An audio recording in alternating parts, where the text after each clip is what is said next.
Hola, Elizabeth City Middle School. It's Mr. Flood coming back with a little video, a short video to say, hey, how are you?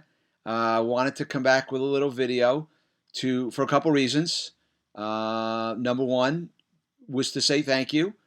I've been in North Carolina before. Spoke at a couple schools further south than you, south and I think south and west of you guys. But I have so it wasn't my first time in North Carolina, and I love speaking down south. You know, they're everything they say about Southern hospitality is true. I am treated so well. I love where I live in New York, but there's just something about going several hundred miles south that is awesome. So I love North Carolina. I don't know if that's how they say it down there, but that's my best shot at a North Carolinian accent. I really had a great time there. Thank you for the way that you treated me. Thank you for the way that you were quiet at the appropriate times during my talk. You laughed at the appropriate times during my talk. Many of you came up to speak to me after my talk. So I'm always moved, and I met so many kids there that I absolutely adore. And thank you for the way that you treated me.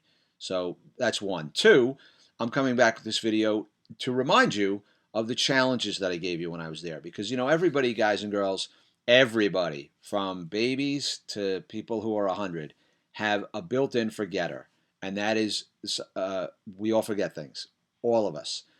Motivation and inspiration are like food. You're not going to live on what you ate 3 weeks ago. You need to eat something today, you know, to carry you through to tomorrow.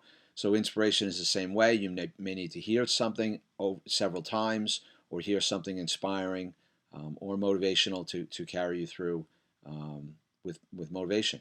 So one, look on the inside of people. Don't judge people by the outside. And I know that's hard to do, but when you don't judge others, rarely, and I mean rarely, will they judge you. Look on the inside. Second challenge, in your middle school career and in your high school career, you're going to need two adults, minimum, two adults that you can go to, trusted adults that you can share things with to alleviate your burden of carrying problems and thoughts and things going on at home and things going on with your friends.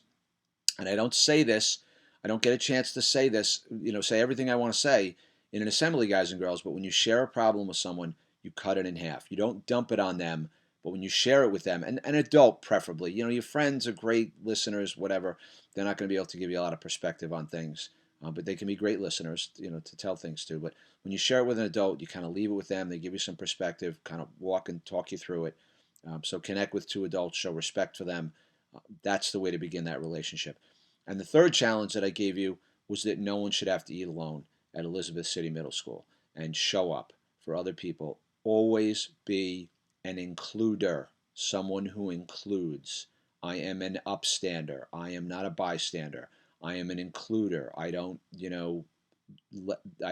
I include everyone. I look for places, times, people that I can include in a conversation, in the cafeteria, in the hallway, in the classroom, on the bus, at recess, sports field, wherever, in a club, lab, whatever.